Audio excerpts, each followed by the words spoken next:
시간이 되었으므로 사도신경으로 우리의 신앙을 고백하며 수요 예배를 시작하도록 하겠습니다. 나는 전능하신 아버지 하나님, 천지의 창조주를 믿습니다. 나는 그의 유일하신 아들, 우리 주 예수 그리스도를 믿습니다. 그는 성령으로 잉태되어 동정녀 마리아에게서 나시고 본디오 빌라도에게 고난을 받아 십자가에 못 박혀 죽으시고 장사된 지 사흘 만에 죽은 자 가운데서 다시 살아나셨으며 하늘에 오르시어 전능하신 아버지 하나님 우편에 앉아 계시다가 거기로부터 살아있는 자와 죽은 자를 심판하러 오십니다. 나는 성령을 믿으며 거룩한 공교회와 성도의 교제와 죄를 용서받는 것과 몸의 부활과 영생을 믿습니다. 아멘. 함께 찬송가 269장 찬송하시겠습니다.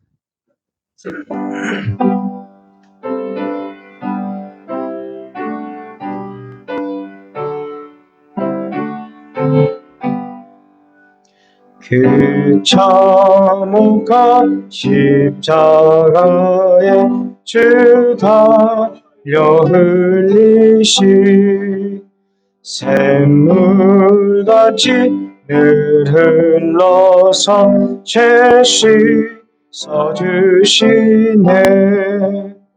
값없어도 다 나와서 내 죄를 고하며 있는 보다 더히도록 참성 겨뤄드리. 나 믿노라 그 보혈 공로리 없어도 피 흘리사 날 구원하셨네. 저 흉악한 강도는 제 죄를 깨달아 죄 없으신 주 예수를 그 주로 믿었네. 내 지은 죄 융악하라 주 예수 믿으며 용서받은 강도같이 곧 구원받으리. 나 믿노라 그 보혈 공로리 없어도 피 흘리사 날 구원하셨네. 온 백성의 죄 사하신 하나님 어린 양, 그 십자가 지심으로 온 인류 했네. 저 영원한 새 나라에 다 같이 모여서 금고문고 한 곡조로 새 노래 부르리. 나 믿노라 그 보혈 공로리 없어도 피 흘리사 날 구원하셨네. 이 시간 우리를 대표하여 김민수 권사님 나오셔서 기도 인도해 주시겠습니다.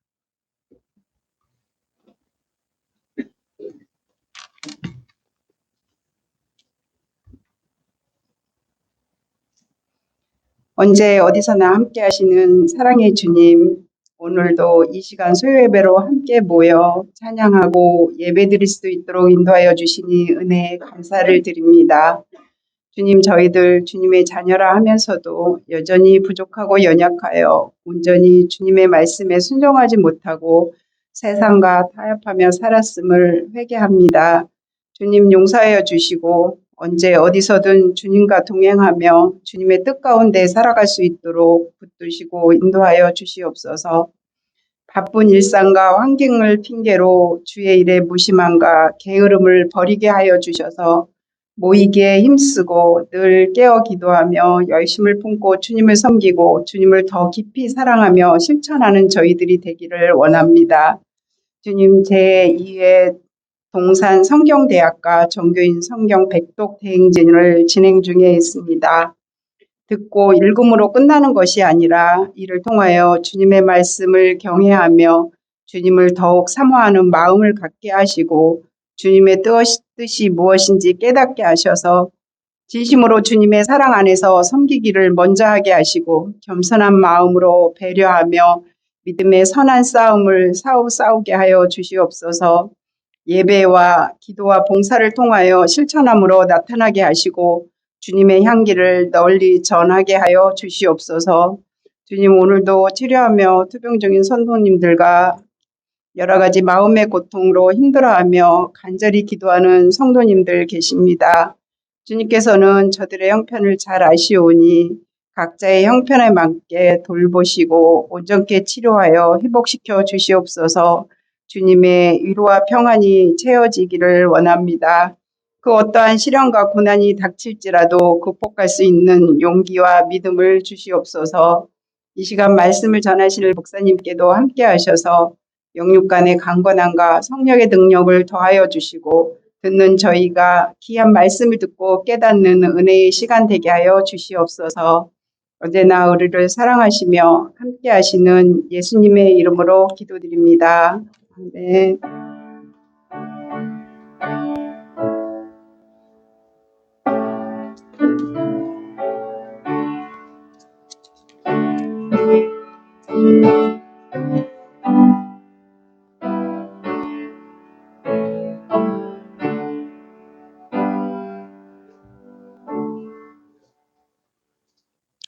이 시간 우리에게 주신 하나님 말씀은 레위기 8장 1절에서 9절까지 말씀입니다.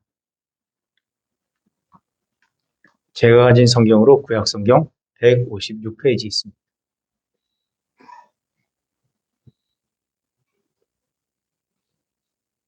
레위기 8장 1절에서 9절까지의 말씀입니다. 다 찾으신 줄 알고 제가 낭독해 드리겠습니다. 하나님의 말씀을 들으십시오. 여호와께서 모세에게 말씀하여 이르시되 너는 아론과 그의 아들들과 함께 그 의복과 관유와 속죄제의 수송아지와 수양 2마리와 무교병 1강주리를 가지고 온 회중을 회막문에 모으라. 모세가 여호와께서 자기에게 명령하신 대로 하매 회중이 회막문에 모인지라. 모세가 회중에게 이르되 여호와께서 행하라고 명령한 것이 이러하니라 하고 모세가 아론과 그의 아들들을 데려다가 물로 그들을 씻기고 아론에게 속옷을 입히며 띠를 띄우고 겉옷을 입히며 에봇을 걸쳐 입히고 에봇에 장식띠를 띄워서 에봇을 몸에 메고 흉패를 붙이고 흉패에 우림과 둠밈을 놓고 그의 머리에 간을 씌우고 그 간 위 전면에 금태를 붙이니 곧 거룩한 간이라. 여호와께서 모세에게 명령하신 것과 같았더라. 아멘. 이 시간 목사님 나오셔서 레위기 강의해 주시겠습니다.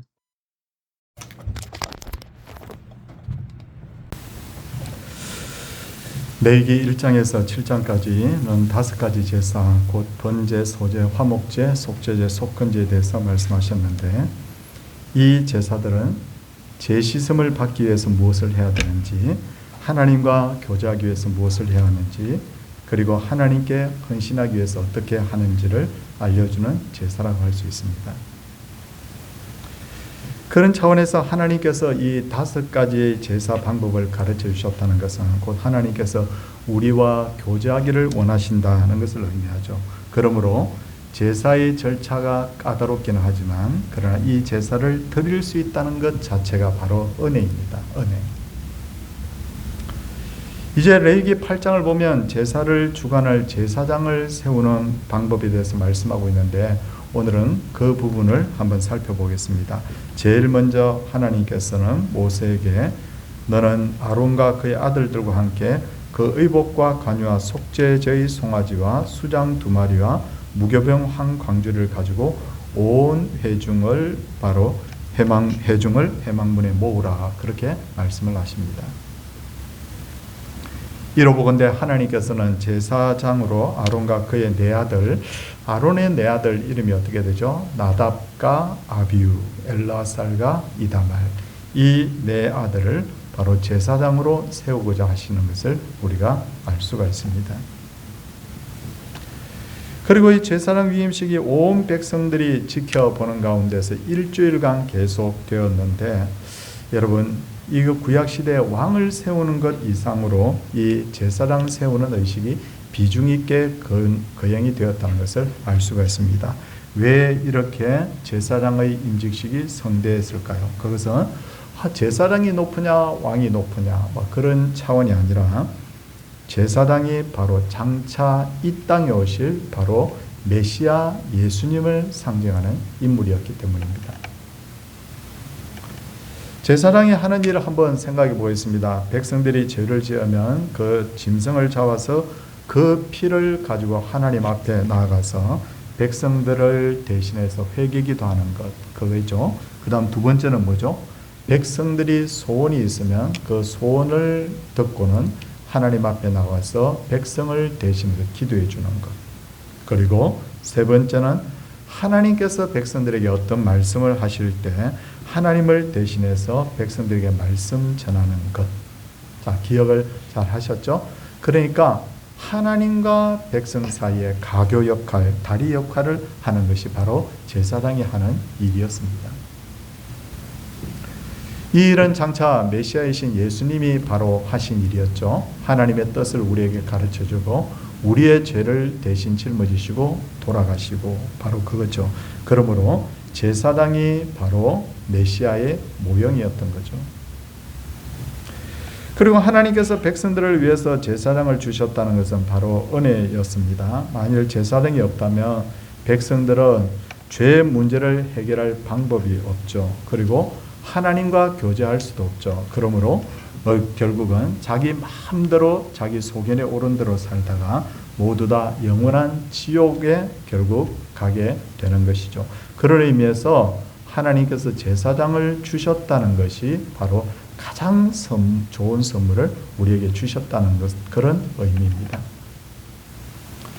이제 여러분 제사장 세우는 순서 한번 보겠습니다. 우리 차근차근 말씀 살펴보겠는데 6절 보시면 모세가 아론과 그의 아들들을 데려다가 물로 그들을 씻기고 라고 했습니다. 물로 씻기는 것 첫 번째입니다. 자, 두 번째는 뭘 했을까요? 7절 보겠습니다. 아론에게 속옷을 입히고 띠를 띄우고 겉옷을 입히고 에봇을 겹쳐 입히고 에봇의 장식띠를 띄워서 에봇을 그 몸에 매라 그렇게 하십니다. 에봇은 뭐냐면 그 겉옷 위에 입는 옷으로서 양쪽 어깨 거리가 있어서 마치 어떻게 보면 우리가 입는 그 앞치마 비슷한 어떤 그런 형태의 옷이라고 할 수가 있습니다. 그리고 8절을 보시면 어떤 내용이 나옵니까? 이제 가슴에다가 흉패를 붙이고 흉패에 우림과 둠밈을 넣어라 그렇게 하셨고요. 그 다음 9절을 보시면 그의 머리에 관이라는 것은 바로 모자죠. 그 모자를 씌우고 그 관이 전면에 금패를 붙이라 라고 그렇게 했습니다. 한번 딱 상상을 해보시면 일상 우리가 옷 입는 것과 별반 다르지 않은 순서라는 것을 알 수가 있습니다. 이렇게 한 후에 10절에서 12절 보시면 모세가 관유를 가져다가 성막과 그 안에 있는 모든 것에 발라 거룩하게 하고 또 제단에 7번 뿌리고 또 그 제단과 그 모든 기구와 물두멍과 그 받침에 발라 거룩하게 하고 또 관유를 아론의 머리에 붓고 그에게 발라 거룩하게 하라라고 그렇게 했습니다. 관유, 이 관유라는 것은 뭐냐면 감람유, 향, 모략, 계피, 창포 등을 섞어서 만든 그야말로 유입니다. 기름입니다. 기름. 관유, 바로 기름인데 아주 특별한 경우에만 사용이 되었는데 이 기름을 바른 사람과 물건은 모두 다 거룩하게 구별이 되는 그런 특징이 있었습니다. 그러므로 아무리 똑똑한 사람과 정교하게 잘 만들어진 물건이라 하더라도 이 관유를 바르지 않으면 구별된 것이 아니죠. 그러므로 속된 것이 되는 것이죠. 그러면 속된 것을 가지고는 하나님을 위해서 사용을 할 수가 없었습니다. 그런 의미에서 관유는 뭘 의미하느냐면 바로 성령을 의미합니다. 그러므로 예수님을 통해서 죄 씻음을 받고 성령의 인치심을 받은 우리는 뭐죠? 자, 다시 한번 여러분 놓쳤을 수 있기 때문에 다시 질문합니다. 예수님을 통해 죄 씻음 받고 성령의 인치심을 받은 사람을 뭐라고 합니까? 거룩할 성자를 써서 뭐라고 하죠? 성도라고 합니다. 구별이 되었죠. 자, 근데 어떤 건물을 하나 지었습니다. 건물을 지었는데 그 건물이 성령을 통해서 구별이 되었으면 그것을 뭐라고 합니까? 성전이라고 합니다. 그렇죠? 자, 그리고 이제 성전 안에 각각 이렇게 여러 가지 물건들을 만들어서 집어넣는데 그것을 다 이 성령, 이 기름 부음을 통하여서 구별하게 되면 그것을 뭐라고 하게 되냐면 성물이라고 하는 거죠. 성물. 그렇죠? 이런 차원에서 거룩한 것과 속된 것을 구별하는 것은 성령께서 그와 함께 하시느냐 함께 하지 않느냐를 바로 보면 알 수가 있습니다. 천주교의 교황이 옷을 입고 있는 것, 완전한 그 의복을 갖춘 것을 여러분 한번 보셨습니까? 엄청나게 화려한 옷, 그리고 머리에 엄청나게 그렇게 큰 관을 뒤집어 쓰고 번쩍번쩍 그렇게 하면서 내가 교황이다 라고 하는데, 그가 아무리 그런 모습을 하고 나온다고 하더라도 성령의 기름 부으심과 구별하심이 없으면 그는 더 이상 교황도 아니고 성도도 아닌 거예요. 반면에 우리 모습을 한번 돌아보십시오. 우리 모습은 참 날마다 그 사람이 부패하고 또 어떤 데는 초라하고 그런 모습으로 하나님 앞에 나왔지만, 그러나 성령이 우리를 인치셨기 때문에, 기름 부으셨기 때문에 우리는 뭐냐면 바로 성도로서 오늘 이 자리에 나와 있는 겁니다. 그런 차원에서 대제사장의 옷을 다 갖춰 입은 아론에게 제일 마지막에 관유를 부었던 이유가 바로 그거죠. 아무리 속옷을 입히고 물로 씻기고 겉옷을 입히고 에봇을 입히고 흉패를 붙이고 머리에 관을 쓰고 어떻게 다 한다 하더라도 이 성령을 상징하는 관유를 붙지 않으면 그는 더 이상 대제사장이 될 수가 없는 것이죠. 그리고 우리가 이 시점에서 꼭 살펴보아야 될 것은 이 모든 일이 하나님의 명령대로 되었다는 거죠. 자, 다시 우리 성경 살펴보겠습니다. 4절을 한번 보시기를 바랍니다. 4절에 보면 모세가 여호와께서 자기에게 명령하신 대로 하매라고 했죠. 하나님 명령대로 했답니다. 모세의 생각대로 안 하고. 5절 보겠습니다.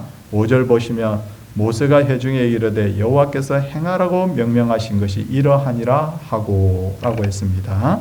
자, 9절 보겠습니다. 9절은 하반절을 보겠습니다. 여호와께서 모세에게 명령하신 것과 같이 하였더라 라고 했죠. 같았더라 라고 했죠. 13절 하반절 보겠습니다. 여호와께서 모세에게 명령하신 것과 같았더라 라고 했습니다. 이후에도 성경 말씀을 계속해서 읽어보면 모세가 자기 마음대로 한 것은 하나도 없고 전부 다 하나님의 명령대로 여호와께서 명령하신 대로 했다라고 다 그런 표현이 등장을 합니다. 하나님께 제사를 드리던 제사장을 세우던 무엇을 하던 하나님의 명령대로 하는 것이 중요합니다. 왜 그럴까요? 한번 생각해 보겠습니다. 천국에 딱 앞에 갔더니 천국의 문이 딱 잠겨 있어요. 그런데 하나님께서 문을 열 수 있는 열쇠를 하나 딱 주시면서 이 열쇠를 가지고 열고 천국에 들어가라 그렇게 합니다. 근데 보니까 열쇠가 너무 천국 문을 여는 열쇠면 너무 화려할 줄 알았는데 내가 볼 때 너무 보잘것없는 거예요. 때도 묻고 너무너무 보잘것없습니다. 그래서 내가 옆에 있는 금 열쇠, 은 열쇠, 각종 보석 장식이 되어 있는 열쇠를 가지고 천국 문을 열면 과연 열릴까요? 안 열릴까요? 안 열립니다. 왜냐하면 하나님이 말씀하신 열쇠는 아무리 초라한 것이라고 하더라도 하나님께서 지정하신 열쇠여야 됩니다. 그러므로 하나님의 명령대로 하지 않고 우리 생각대로 하는 모든 것은 사실상 아무 의미가 없다는 것을 알아야 됩니다. 이제 13절 한번 보겠습니다. 13절을 보면 모세는 아론의 아들들을 데려다가 이제 제사장으로 세웁니다. 이렇게 해서 아론은 대제사장으로, 그의 아들들은 바로 제사장으로 이제 세우게 되는 것이죠. 그렇다면 대제사장하고 제사장하고 차이가 있어야 되는데 어떤 것이 차이가 있느냐? 오늘 성경을 보면 두 가지 차이가 있습니다. 하나는 성의, 그러니까 거룩한 옷이 바로 다르고, 둘째는 기름 부음이 다릅니다. 제사장들에게도 기름은 부어졌지만 12절의 말씀처럼 또 관유를 아론의 머리에 붓고 그에게 발라 거룩하게 하라는 것과 같은 표현이 그 아들들에게는 없다는 것을 알 수가 있습니다. 이처럼 대제사장을 특별히 구별하여 세운 것은 앞서도 말씀드렸듯이 그는 이 땅에 오실 메시아를 상징하는 인물이죠. 자, 그런데 대제사장이 2명 되고 3명이 된다라고 할 것 같으면 이 땅에 장차 오실 메시아도 2도 되고 3도 될 수 있는 거잖아요. 그러니까 대제사장을 1명만 세운 이유는 뭐냐면 메시아는 단 한 분밖에 존재할 수 없다는 것을 나타냅니다. 그리고 대제사장에 입혀진 그 성의, 거룩한 옷은 그의 아들들 제사장으로 계속해서 이렇게 대를 이어가면서 돌려 입도록 했는데, 이 부분에 대해서 출애굽기 29장 29절과 민수기 20장 26절을 보면 확실히 알 수 있습니다. 자, 이건 제가 그냥 찾아왔기 때문에 읽겠습니다. 출애굽기 29장 29절을 보면 아론의 성인은 후에 아론의 아들들에게로 돌릴지니 그들이 그것을 입고 기름 부음으로 위임을 받을 것이며, 그 아버지의 옷을 아들들에게 돌려 입히라는 거죠. 민수기 20장 26절을 보면 아론의 옷을 벗겨 그의 아들 엘르아살에게 입히라. 아론은 거기서 죽어 그의 조상에게로 돌아가리라 라고 합니다. 아버지 대제사장이 죽게 되면 아버지의 옷을 입고 아들이 다시 제사장의 역할을 하게 되는 것이죠. 그리고 제사장을 세울 때는 속죄제와 번제를 드리라고 합니다. 여러분, 자, 여기서 한번 질문을 좀 던져보겠습니다. 속죄제가 뭡니까? 속죄제는 내가 잘못했을 때 용서를 빌면서 드리는 제사고요. 그럼 번제는 뭡니까? 번제라는 것은 전부 다 태워서 드린다라고 해서 이것은 바로 헌신을 다짐하는 제사입니다. 자, 그러므로 이게 순서가 굉장히 중요한데 속죄제 드리고 번제 드려야지 번제를 먼저 드리고 속죄제를 드릴 수는 없어요. 왜 그렇습니까?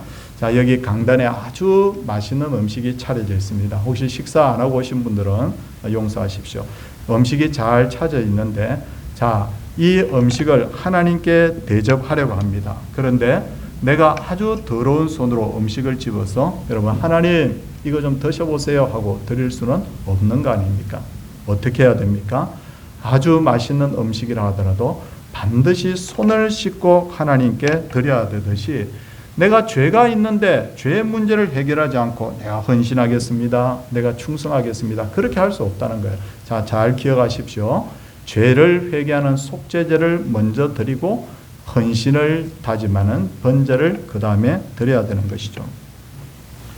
그런 차원에서 우리가 교회에 충성하고 봉사할 때도 마찬가지입니다. 회개한 후에 해야 되고, 예배를 드릴 때도 제일 먼저 해야 되는 것이 뭐냐면 회개한 후에 해야 됩니다.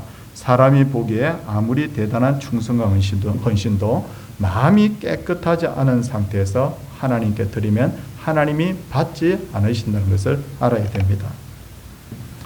자, 이제 우리 성경 이제 또 한번 찾아보겠습니다. 22절, 23절 한번 보겠습니다. 오늘 본문 말씀 22절, 23절입니다.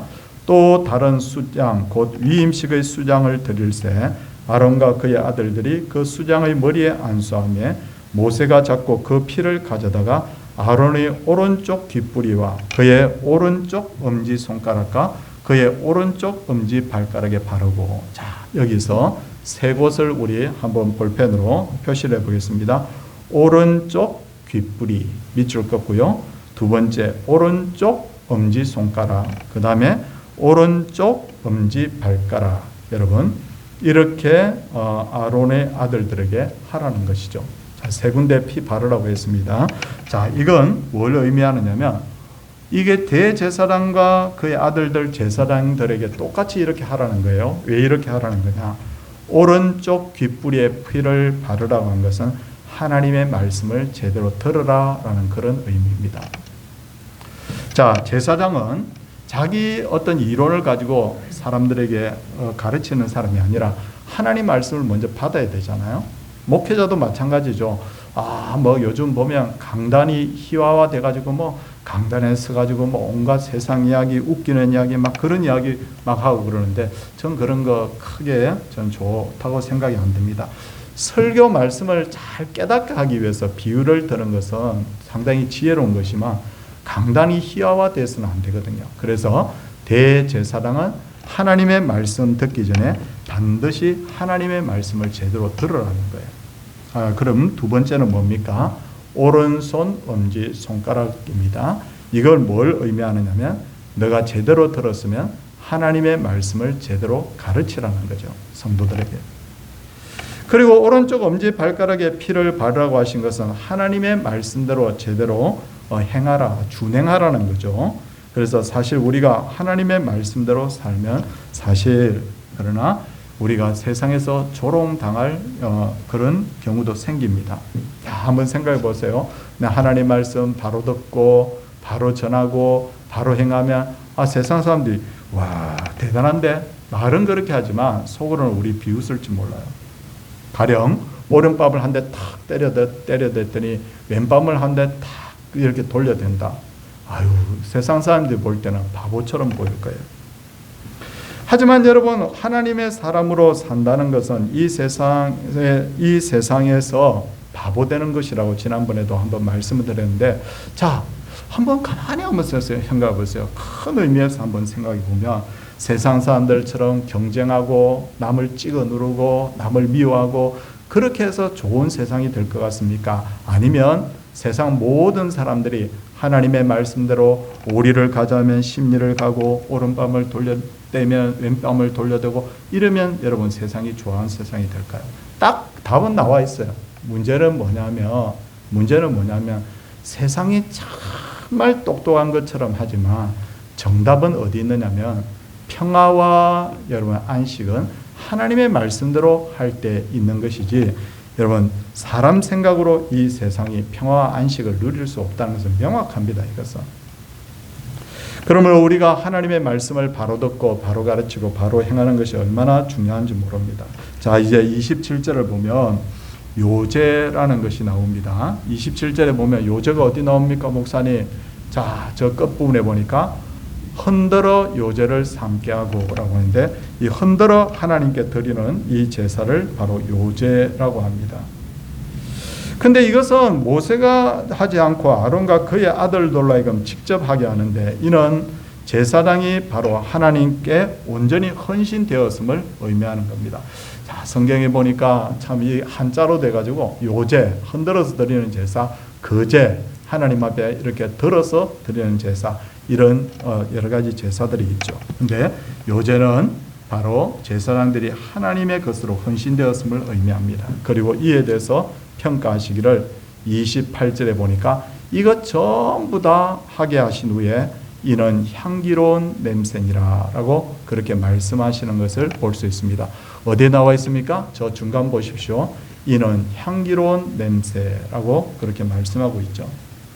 사랑하는 성도님들, 우리는 오늘 레위기 8장을 딱 보면 여러분 레위기 8장 그냥 쭉 읽으면 이게 무슨 말인지라는 생각이 들지만 이것조차도 전부 다 복음이구나. 제사장이 바로 대제사장이 바로 그리스도의 모형이었구나. 대제사장의 그 삶의 모습이 또한 우리의 모습이 되어야 되는구나 하는 것을 알게 됩니다. 사랑하는 성도님들, 한 가지만 우리 기억합시다. 오른쪽 귓부리에 피 바르고 오른쪽 엄지손가락에 피 바르고 오른쪽 발가락에 피 바르고 바로 듣고 바로 가르치고 바로 행하고. 여러분, 우리가 이렇게 우리의 삶이 하나님 명령하신 대로 다 준행할 때 하나님께서 우리의 인생을 쭉 평가를 하시는 거예요.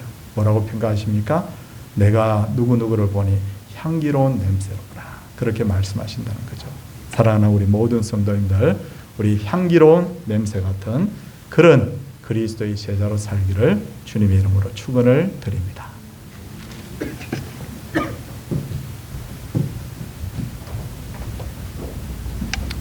다 함께 찬송가 300장 찬송하신 후에 목사님 나오셔서 축도하심으로 수요 예배를 마치도록 하겠습니다.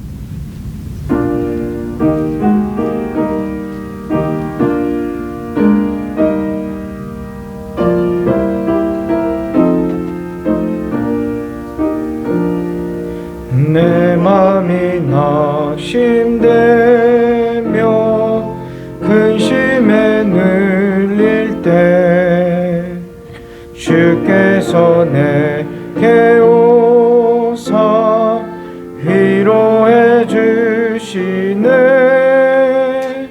가는 길 캄캄하고 괴로움 많으나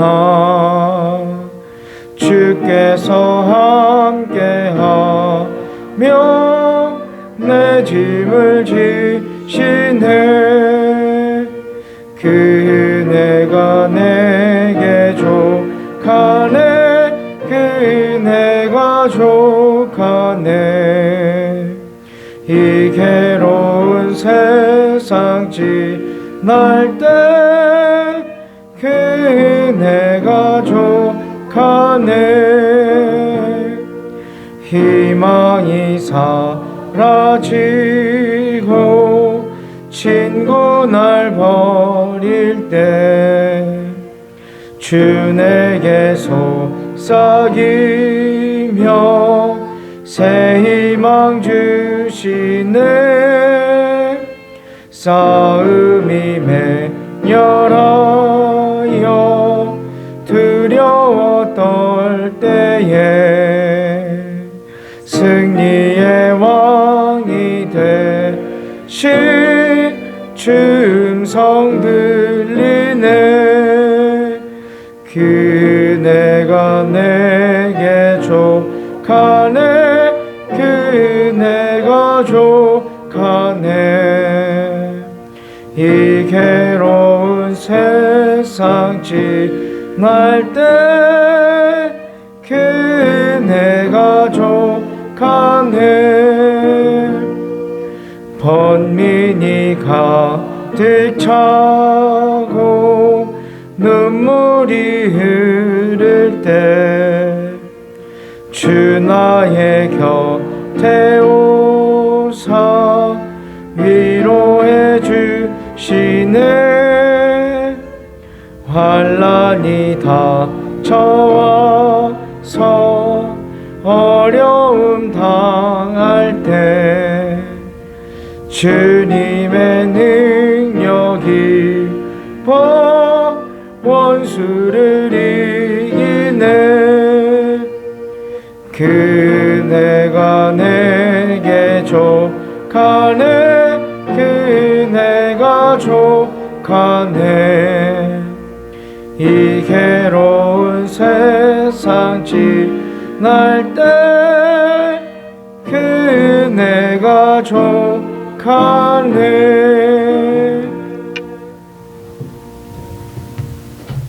하나님 아버지, 오늘 이 말씀을 바로 듣고 또 바로 가르치고 이 말씀을 따라서 바로 살아갈 수 있도록 하나님께서 우리에게 은혜 베풀어 주신 것을 감사를 드립니다.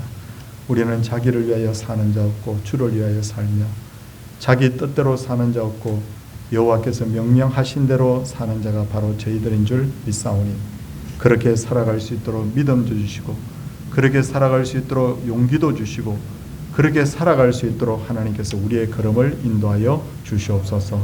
병중에 있거나 어려움 중에 있는 분들 다 회복되도록 주님 도와주시옵시고 하나님 몸이 아파서 주 앞에 온전히 헌신하지 못하는 분 없도록 상황이 어려워서 온전히 하나님 앞에 기쁨으로 살아가지 못하는 자 없도록 하나님께서 우리의 일거수일투족 모든 삶에 하나님께서 특별한 은혜 베풀어 주옵소서.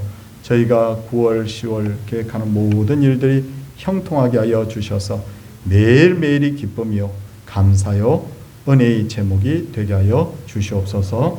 예수님 이름으로 기도드리옵나이다. 아멘. 주 예수 그리스도의 은혜와 하나님의 사랑과 성령의 감동하심이 하나님의 백성들 위에 이제로부터 영원토록 함께 있을지어다. 아멘.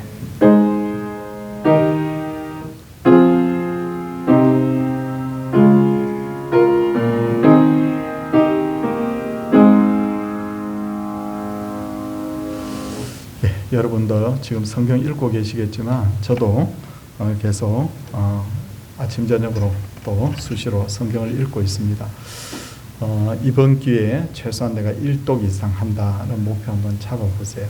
그러면 처음에는 또 이해가 안 되는 부분도 많지만 성경을 계속해서 이렇게 설교를 통해 듣기 때문에 읽고 하면 굉장히 나중에 자연스럽게 성경이 이해가 됩니다. 은혜가 됩니다.